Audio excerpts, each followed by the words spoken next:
აწყობს კიდეც ეს ყველაფერი ქართულ ოცნებას, როგორ ფიქრობთ? მოგესალმებით თქვენს მაყურებელს. ხო, ესე პირდაპირ მნიშვნელობით ალბათ არ აწყობს, იმიტომ რომ საბოლოო ჯამში ისინი წდებიან, რომ ამითი მნიშვნელოვანი პრობლემები ექმნებათ, მაგრამ სრულიად ერთმნიშვნელოვანია, სრულიად ცალსახად შეგვიძლია ვთქვათ, რომ მიზანმიმართულად მოქმედებს ქართული ოცნება. ეს არ არის არც შეცდომა, ეს არ არის არც რაღაც გაუგებრობა, ეს არ არის რაღაცაში ვერ გაერკნენ. არა, ეს არის სრულიად ერთმნიშვნელოვანი მიზანმიმართული საქმიანობა მათი მხრიდან, საბოტირება საქართველოს ევროკავშირში გაწევრიანების გზის. რატომ? იმიტომ რომ ამას ერთადერთი მიზეზი აქვს, იმიტომ კი არა რომ ვიზო მიმოსვლა აღარ უნდათ საქართველოსთვის ან მოქალაქეების სამკურნალოდ თუ დღეს უფრო მარტივად მიდიან რაღაც ამასთან აქვთ პრობლემა. არა. თავი პრობლემა ის არის რომ ევროკავშირის წევრი თუ გინდა გახდე, არსებობს ძალიან მარტივი, ადვილი, მაგრამ პრინციპული სტანდარტები და ღირებულებითი სისტემა, რომელიც გადის ადამიანის უფლებების დაცვაზე, ერთმნიშვნელოვან ცალსახად დაცვაზე, რომელიც გადის თავისუფალ ბაზარზე, რომელიც გადის ურთიერთპატივისცემაზე, კანონის უზენაესობაზე, სამართლიან სასამართლოზე, თავისუფალ არჩევნებზე და სიტყვის თავისუფლებაზე და სხვა. ამ ყველაფერს თუ გააკეთებს ბიძინევანიშვილი, მან ზუსტად იცის, რომ ძალაუფლებას დაკარგავს. შესაბამისად, ნებისმიერი მოძრაობა, რომელიც აახლოვებს საქართველოს ევროკავშირთან, მის გონებაში, მის ხედვაში აღიქმება როგორც ძალაუფლების დაკარგვის საფრთხის მატება. და ეს არის მთავარი მიზეზი, რატომაც დგას ის ესე გაბოტილი ამ გზაზე და ყველა ფორმით, ყველა საშუალებით, ყველანაირად ცდილობს ამ პროცესის საბოტირებას. ეს არ არის მხოლოდ ვიზების თემა, საერთოდ არ არის ვიზების თემა, ეს არ არის კონკრეტული ადამიანების წუხილების თემა, მისთვის ეს არის ძალაუფლების დაკარგვის თემა, იმიტომ რომ სამართლიან არჩევნებში, თავისუფალი სამართლიანი სასამართლოს არსებობის პირობებში, სიტყვის თავისუფლების არსებობის პირობებში, როდესაც ეროვნული ტელევიზიები პროპაგანდით კი არ იქნებიან დაკავებული და ჯიბეში კი არ ეყოლება მას ჩასმული არამედ სიტყვის თავისუფლებით ხელმძღვანელებენ, რა თქმა უნდა, იმ ტიპის რეჟიმი, როგორც ივანიშვილმა შექმნა საქართველოში, აუცილებლად დამარცხდება. ამიტომ არის მისთვის დღეს პრინციპულად ის და ევროკავშირი დღეს პრინციპულად სხვადასხვა განზომილებას. შესაბამისად, თინა, თუ თქვენ ამბობთ, რომ პირველ რიგში იმიტომ არ აწყობს ამ რეკომენდაციების შესრულება, რომ ეს აჩქარებს მათი ძალაუფლების დაკარგვას, შესაბამისად ჩვენ შეგვიძლია ახლავე ვთქვათ, რომ არც ერთი რეკომენდაცია არ იქნება შესრულებული. გეთანხმებით, ხო? თავისუფალი სასამართლო, თავისუფალი მედია, თავისუფალი არჩევნები, ყველაფერი, რაც რეკომენდაციების სახით ჩვენ მოგვისმენია, მას უხანგრძლივ, უпростоრედ შეუმცირებს ყოფნას ხელისუფლებაში. შესაბამისად, შეგვიძლია წინასწარვე ვთქვათ, რომ გარდაუვალია სავიზო რეჟიმის დაკარგვა. მესმის, რასაც თქვენ ამბობთ, რომ ეს არ არის მარტო ადამიანების ყოფით პრობლემებამდე დასაყვანი თემა, მაგრამ ძალიან ბევრი ადამიანისთვის ეს ევროკავშირთან უვიზო მიმოსვლა სიცოცხლის გადარჩენის ერთადერთი შანსია. თქვენ თავადვე იყავით იმ გუნდის წევრი, რომელიც ზარზე იმით აღნიშნავდა და ასეც უნდა ყოფილიყო ჩვენს თქვენთან ერთად, ყველასთან ერთად, როდესაც ქვეყანამ ეს ისტორიული მონაპოვარი მიიღო, გულისხმობ უვიზო მიმოსვლას, ხო? ანუ არ დათმობენ და გარდაუვალია სავიზო მიმოსვლის დაკარგვა. უვიზო მიმოსვლის დაკარგვა. არასწორად გამომივიდა, რა თქმა უნდა, ეს ყველაფერი დაიყვანება ყოველი საქართველოს ყოველი მოქალაქის პრობლემებამდე და ყველაფერი, რაც ჩვენს ქვეყანაში მოხდება და უნდა ხდებოდეს, ერთადერთ ამოცანას უნდა ემსახურებოდეს, რომ გაუმარტივოს ადამიანებს, ყოფა გაუმარტივოს ცხოვრება, უფრო ადვილად სამართავი გახადოს პროცესი, რომელიც შესაძლოა პრობლემას უქმნიდეს მოქალაქეებს. რა თქმა უნდა, ეს გადის ადამიანების ჯანმრთელობის პრობლემების მოგვარებაზე, ეს გადის უფასო მკურნალობაზე, იგივე საფრანგეთში გადის იმათვისაც, ვისაც ტურისტული მიზნებით თუნდა ევროკავშირში სიარული, მათი ამ ამოცანის დაკმაყოფილებაზე და ამ სურვილების დაკმაყოფილებაზე და სხვა. რა თქმა უნდა, ცალსახად ინგა გეთანხმები, ეს არის ყველაზე მთავარი და ყველაზე მნიშვნელოვანი. მე უბრალოდ იმას ვამბობდი, რომ ივანიშვილი, როდესაც იმ ნაბიჯებს დგავს, რომელსაც დგავს ევროკავშირის საბოტირების გზაზე, ის იმიტომ კი არ აკეთებს ამას, რომ მაინც სპეციფიურად რომელიმე კონკრეტულ ადამიანს ებრძვის, რომელსაც საფრანგეთში მკურნალობა ჭირდება. არამედ აკეთებს იმ ამოცანისთვის, რაც უკვე ვისაუბრეთ, რომ ძალაუფლება შეინარჩუნოს და ის ძალიან კარგად ხვდება, რომ ევროკავშირში საქართველოს ევროკავშირისკენ მიმავალი საქართველოს პირობებში იმ რეკომენდაციების შესრულების პირობებში, რომელსაც ჩვენ განაცხადებს ევროკავშირი, ის ძალაუფლებას დაკარგავს. მოკლედ ამის თქვა მინდოდა და ბოდიშფლიხი კი რა თქმა უნდა სრულად არა, გასაგები იყო სრულიად, რაც თქვენ ბრძანეთ მესმის, უბრალოდ დავაკონკრეტეთ. ანუ გარდაუვალია, ხო? რადგან მოლოდინი არ არსებობს, რომ დათმობენ რამეს, არის გარდაუვალი. მე მინდა თქვენთან ერთად გავიხსენო. შევინარჩუნოთ. მოდი დამანახეთ პერსპექტივა, დიახ. კი, არის, აი ეს ცოტა გრძელი და რამდენიმე საფეხურიან გზას თუ გავივლით, თეორიულად შეგვიძლია დავინახოთ ესეთი ხაზი. დღეს საკითხი რატომ დგას ვიზო რეჟიმის შეჩერებაზე, ხომ? იმიტომ დგას, რომ ევროკავშირი როგორც ორგანიზაცია, ერთიანი სტრუქტურა და სისტემა ვერ ახერხებს სანქციების რეჟიმის გამოყენებას საქართველოს მმართველი პარტიის წინააღმდეგ და ირაკლი კობახიძიდან დაწყებული ამ ადამიანების წინააღმდეგ, იმიტომ რომ ამ გადაწყვეტილებებს ბლოკავს უნგრეთი. და ორბანი ყველაფერს აკეთებს იმისთვის, რომ ეს გადაწყვეტილებები არ იყოს მიღებული. შესაბამისად, ევროკავშირის ლიდერები, დემოკრატიული სამყაროს ლიდერები ფიქრობენ ალტერნატიულ გზებზე იმისათვის, რომ ქართული ოცნების ყოფა გართულდეს და იძულებული გახადონ, რომ გარკვეული ნაბიჯების გადადგმა დაიწყონ პროგრესისკენ. ამიტომ თეორიულად შეგვიძლია გავყოთ ასეთ გზას, რომ ცოტა შორია, მესმის ჩვენ ყველაფერი გვეჩქარება, მაგრამ აპრილში უნგრეთში არჩევნებია, დღეს ისე როგორც არასდროს უჭირს ბატონ ორბანს, უჭირს შიდა პოლიტიკურად, უჭირს საერთაშორისო ასპარეზზე, უჭირს იმიტომ, რომ როგორც იქნა აღმოჩნდა ოპოზიციაში ლიდერი, რომელიც ერთპიროვნულად და თვისობრივად განსხვავებულ წინააღმდეგობას და ძალიან ძლიერი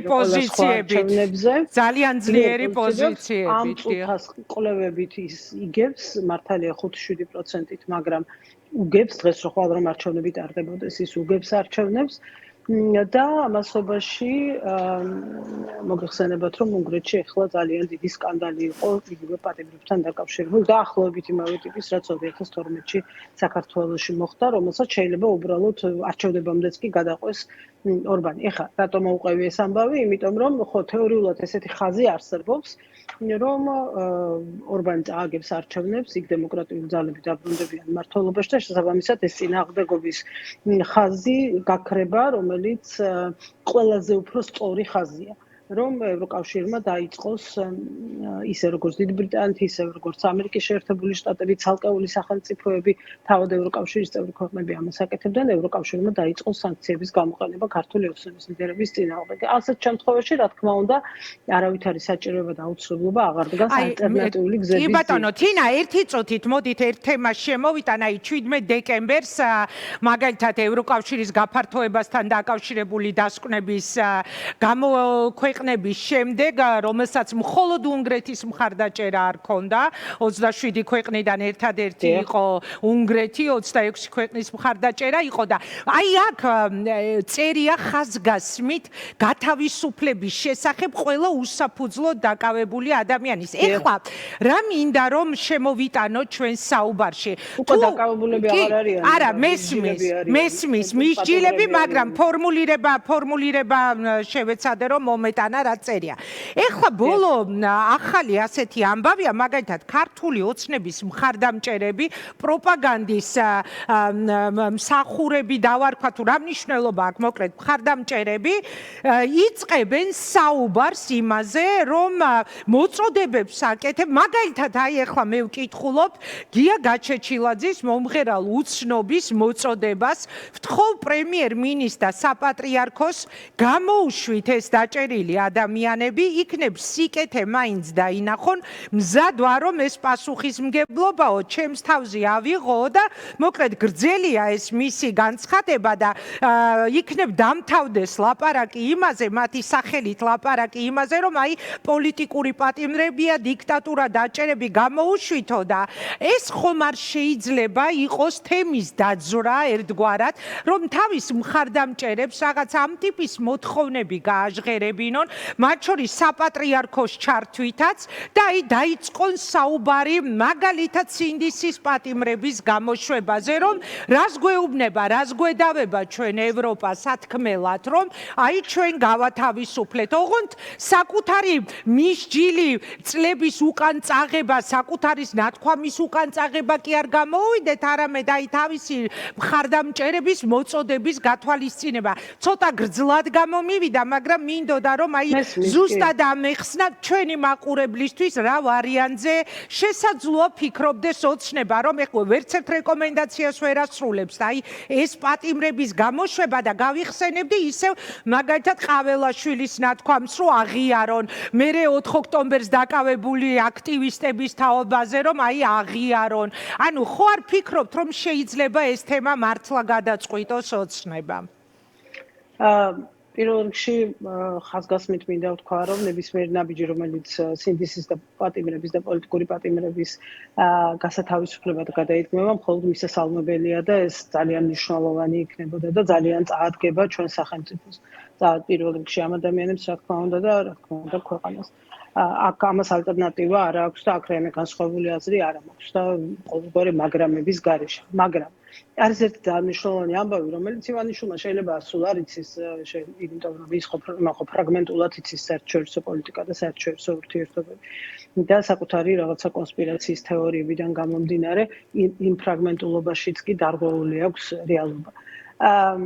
მან შეიძლება არ იცის, რომ ვლადიმერ პუტინმაც გამოუშვა სულ აი ხა რამოდენიმე ხნის წინ, 2 წლის წინ, არც კი 1 წლის წინ პოლიტიკური პატიმრები ვლადიმერ ყარამურზა და მრავალი ადამიანი, რომლებიც მთელი მსოფლიოს და ცივილიზებული სამყაროს მიერ სწორედ პოლიტიკური და სინდისის პატიმრებად იყვნენ გამოცხადებული. ლუკაშენკოც პერიოდულად უშობს ხოლმე პატიმრებს. ოღონდ მე ისე ვიჭერს ლუკაშენკოც პუტინიც და ამასობაში იმის გამო რომ პატიმრებს ათავისუფლებს ეს ჰუმანური აქტია და ამ ჰუმანური აქტის გამო რა თქმა უნდა მათ მადლობას ერთჯერადად ეთყვიან, მაგრამ ამის გამო ისინი სულაც არ თავისუფლდებიან იმ პოლიტიკური განაჩენებისგან, რომელიც მათ წინააღმდეგ არსებობს, რომ ისინი დიქტატორები არიან, რომ ისინი მათ ძალაუფლება დგას ადამიანების ტანჯვაზე და სხვა.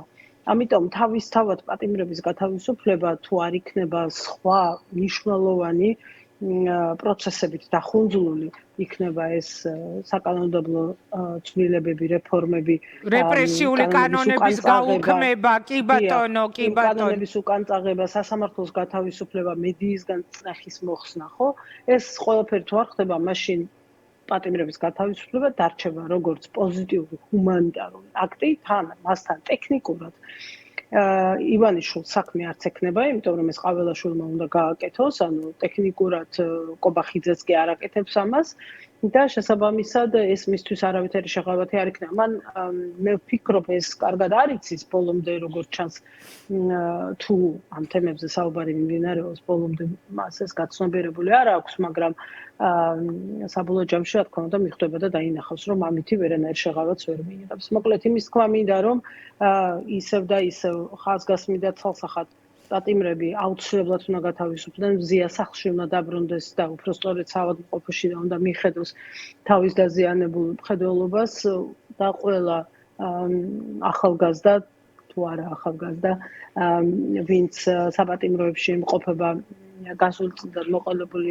სახლში საკუთარ ოჯახებს უნდა დაუბრუნდნენ, აი არ ვიცი, ზოგადად არ ვარ ახლა რაღაცა გულჩვილი ადამიანი, ხო? ყველას ჩვენი ემოცია გვაქვს, რა თქმა უნდა, მაგრამ რაღაც სპეციფიურად გულჩვილობით არ გამოვირჩევი და ესე მე მგონი საერთოდ ალბათ 2-3 ადამიანია დედამიწაზე, რომელსაც ოდესმე უნახი ვარ, რომ ცრემლი მქონოდეს თვალზე, იმიტომ რომ ვცდილობ, რომ არავინ არ შევაწუხან ჩემი ემოციებით და ზურა ჯაფარიძის ფოტოები რომ ვნახე და ვიდეო რადიო თავისუფლებაზე ვნახე, მე მგონი ბავშვების თანშეხვედრის. აი გიჟივით თავს ვერ ვიკავებდი, შეიძლება იმიტომაც რომ ხარ მარტო ვარ და რაღაც ვერავისთან ვერ ვილაპარაკე ამ თემაზე და ემოციამ კიდევ უფრო გეტირებოდა. შემდგომ არა მეტირებოდა იმის წარმოდგენაზე, რომ ეს ბავშვები ზურა ცალკე თემაა და ნატაც პრინციპში და ზოგადსრული ადამიანები არიან და ძალიან კარგად აქვთ გაცნობიერებული ყველაფერი და ამიტომ მათთან მიმართებაში ეს ასე არ დგას საკითხი, მაგრამ აი ეს პატარა ბავშვები ეს ბედნიერება, რომელიც იმ წუთას მათ მიიღეს, სინამდვილეში ის იმ წუთიერი ბედნიერება, რომელიც მათ სახეებზე იყო აღმოჩნილი, სინამდვილეში ხო უზარმაზარი ტრაგედიის, უზარმაზარი ტკივილის შედეგად იყო მიღწეული და რატო აი მთელი დღე დავდიოდი და ეს ერთადერთი კითხვა მქონდა თავში, რატო აღმოჩნდნენ ეს ბავშვები ამ მდგომარეობაში? რა ფაქტი არსებობს, რა მოვლენა არსებობს, რა არგუმენტი არსებობს იმ ადამიანებისთვის, რომლებიც დღეს ქართულ ოცნებას წარმოადგენენ, რომლითაც აი ამ ბავშვების ეს უმძიმესი თვეები შეიძლება გამართლდეს. აი სიხარულის თვალები, რომელიც იმ კადრებში იყო, რითიც იყო გამოწვეული, ის რითიც შეიძლება გამართლდეს. გეთანხმები. უმრავლესობას ხო თვითონაც შვილები გეთანხმები. რა თქმა უნდა, გეთანხმებ. საერთოდაც როგორ ტრაგედიებზე გაიარა ამ პროცესმა, თინა. ეხა შენ როცა ამბობდი, უკაცრავად თქვენ როცა ამბობდით, რომ ცრემლები მომდიოდაო, მე ძალიან აღელვებული ვიყავი, მაგრამ მე მართლა ხმით ლამის ხმით ვიტირე სანდრო ცხადაძის სტატუსზე, რომელიც მან გარდაცვლილ მამაზე დაწერა, როცა მე ონისეს სასამართლო პროცესზე ვიჯექი, ამ დროს საწყალი მამა ჩემი პირქვე იწვა და გულის შეტევით, ანუ გულის პრობლემებით, როგორ გარდაიცვალა და მე მას ვერც კი მივხედეო და ეს ისეთ ადამიანურ ტრაგედიებზე გადის, ისეთ წარმოუდგენელ ტრაგედიებზე, მართლა რა სწორია ეხლა, რასაც თქვენ ამბობთ, რატომ? აი ვის ჭირდება ონისე ცხადაძე იჯდეს ციხეში? რატომ ვის ჭირდება მათე დევიძე იჯდეს ციხეში? რეზო კიკნაძე, ანდრო ჭიჭინაძე თუ ირაკლი ქერაშვილი თუ არ ვიცი მე ყველა ვინც არის დაჭერილი, ხო? ეს ისეთი კითხვაა, რომელზეც პასუხი მართლა არ გვაქვს. ანუ მათაც ანგრევს ეს უდანაშაულოდ დაჭერილი ადამიანების პატიმრობა. ვეფხია კასრაძის წერილი რომ წავიკითხე ერთხელ, ასევე ცრემლებით ვტიროდი. აი, მართლა რატომ ხდება ეს ყველაფერი? გარდა იმისა, რომ უზარმაზარი დანაშაულია საკუთარი ქვეყნის წინაშე, რაც ამძაფრებს კიდევ უფრო მეტად იმ საფრთხეს, რომლის წინაშეც ახლა ვდგევართ. მართლა რატომ? ხო, აი, არ ვიცი, ამას არავითარი ახსნა არ აქვს და მე სამწუხაროდ არავითარი ურთიერთობა ამ ადამიანებთან, არავისთან, არც ერთ მათგანთან, მათ შორის ჩემს პირად მეგობრებიც რომ მიმაჩნდნენ, იმათთანაც აღარ მაქვს, არა მხოლოდ იმათთან, ვინც ვთქვათ პოლიტიკაში გავიცანი, არამედ ჩემს პირად მეგობრებთანაც არა მაქვს, იმიტომ რომ სულ მინდა რომ ეს კითხვა დავსვა, სულ მინდა რომ მხოლოდ ეს ვკითხო, მხოლოდ ეს გავარკვიო, რა არგუმენტი აქვს, რა აზრი აქვს, რაზე ფიქრობენ, რითი იმართლებენ თავს. ხამე რო წვებიან აი იმ დღეს დარწმუნებული ვარ რომ ეს კადრები მათაც ნახეს, შეუძლებელია რომ არ ენახათ, გამორიცხულია რომ არ ენახათ. რო დაწვენ საკუთარ თავთან მარტო რო დარჩნენ და ბავშვების ზურას შვილების თვალები რომ გაახსენდათ, რა პასუხი გასცეს საკუთარ თავს? ან მათი შვილები არ ეკითხებიან, არ ვიცი, მე რატომ ყავს ესეთი შვილები და რატომ მათ არ აყავთ ესეთი შვილები, რომლებსაც ყველაფერზე კითხვები აქვთ ამ ჩემ შვილებს და დავიჯერო მათ შვილებს არ ეკითხებიან მართლანეტა რატომ იჯდა ჯაფარა ციხეში? მართლა რატომ იჯდა?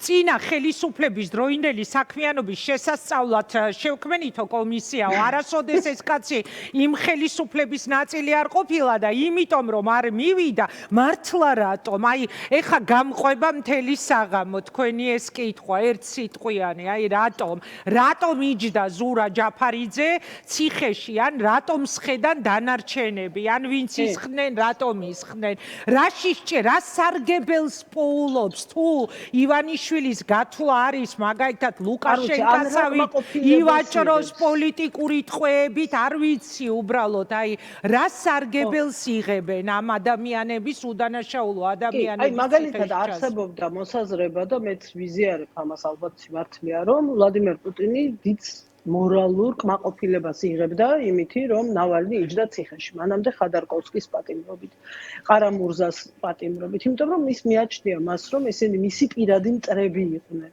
მისი პირადი მტრები არიან და ამიტომ ეს მისი პირადი მტრები დასაჯა. განა რამეს ვამართლებ, მაგრამ რაღაცა ტიპის ახსნა ესეთია, ხო? მისი მხრიდან, მისი გადასახედიდან, რომ აი ძალაუფლება აქვს და აი რასაც უნდა როგორც უნდა ისე აკეთებს და საკუთარი პირადი მტრები გაიმეტა იმისთვის, რომ ციხეში გარდაიცვალა ნავალნი და ახალგაზრდა კაცი, რა ვიცი, წარმოუდგენელი ამბავი იყო და სასწაულად გადარჩა ყარამუზა.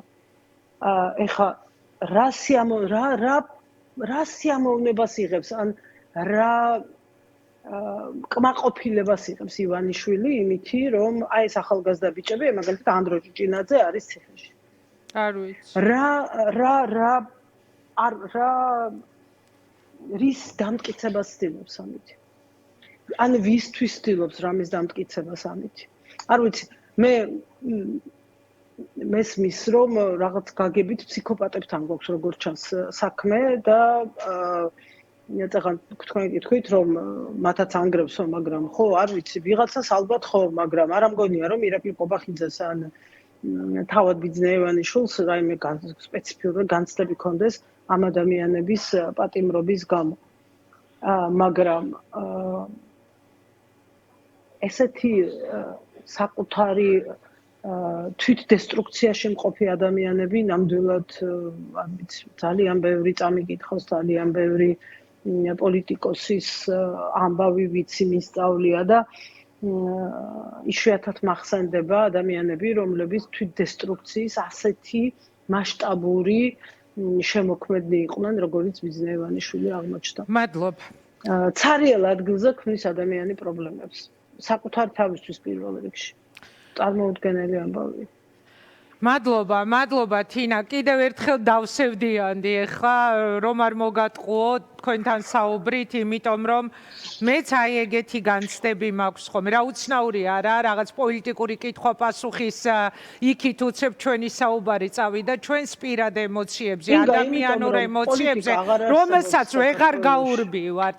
მე ერთ-ერთ ინტერვიუში ვამბობდი ამას წინათ, რომ გადაცემას რომ ვაკეთებ, სულ მაქვს ხოლმე წარმოდგენილი, რომ ამას უყურებენ ის ბავშვები, ციხეში რომ სხედან და ვეღარ გავდივარ ამ საზღვრებიდან. მარტო ვაკეთებ იმას, რაც მათთვის არის საინტერესო. მართლა ესე ვიგეგმები უკვე და ეხა ეთყობა აი თქვენგან წამოსული ეს ემოცია კიდევ ორივესი ერთად წავიდა ამ ბავშვებისკენ. მადლობა თინა, ხო, ეგაა ჩვენი ყველას პირველი რიგის სადარდებელი ნამდვილად. მათ შორის იმიტომაც რომ პოლიტიკა აღარ არსებობს, ბიძინა ივანიშვილის მთავარი დამსახურება, მთავარი წარმატება არის ის, რომ მან მოკლა საქართველოში პოლიტიკური ცხოვრება, პოლიტიკური დებატები, პოლიტიკური პროცესი, უბრალოდ მოკლა, ის უბრალოდ აღარ არსებობს და ჩვენი მთავარი საზრუნავი ის კი არ არის დღეს რომ როგორი უნდა იყოს ხვალინდელი დილა რო გათენდება ვინ რა პოლიტიკური პლატფორმით უნდა შეუძლიოს. ჩვენი საზრუნავი ის არის მზია როგორ გაიღვიძებს, ან ელენე როგორ იქნება ციხეში, ან ის მათი შვილები როგორ არიან სახლში, რომლებიც რაღაცა მუდმივად აი ამ სტრესის ქვეშ ცხოვრობენ და ამით ვცხოვრობთ, ეს ამით ასე თენდება, ასე ღამდება. მე პირადად მუდმივად ეთერში ველოდები ადვოკატები რო გამოდიან ხოლმე ციხიდან, რა სიტყვია. ხო. ანუ ჩემთვის მთავარი საინფორმაციო სივრცე, ინტერესი დღეს არის ეს. ციხიდან გამოსული ადვოკატი. და პატარა გიორგი გორგაძე, ირაკლი მიმინოშვილი, რა ვიცი მე, პატარა, დიდი, ყველა სინდისის პატიმარი და ეხლა საერთოდ ბოლო პერიოდის მოწეული დარდი კიდევ ევა შაშიაშვილი, უმძიმესი ჯანმრთელობის მდგომარეობით, რომელსაც ყავს ასევე ძალიან მძიმე ჯანმრთელობის შვილი, რომელსაც სხვა მზრუნველი არ ყავს და აი არ ვიცი, აი ამ ისტორიებში, ამ ტრაგედიებში გადის ჩვენი დღეები და ღამეები. მადლობა თინა, როგორც ყოველთვის ძალიან საინტერესო იყო თქვენთან საუბარი.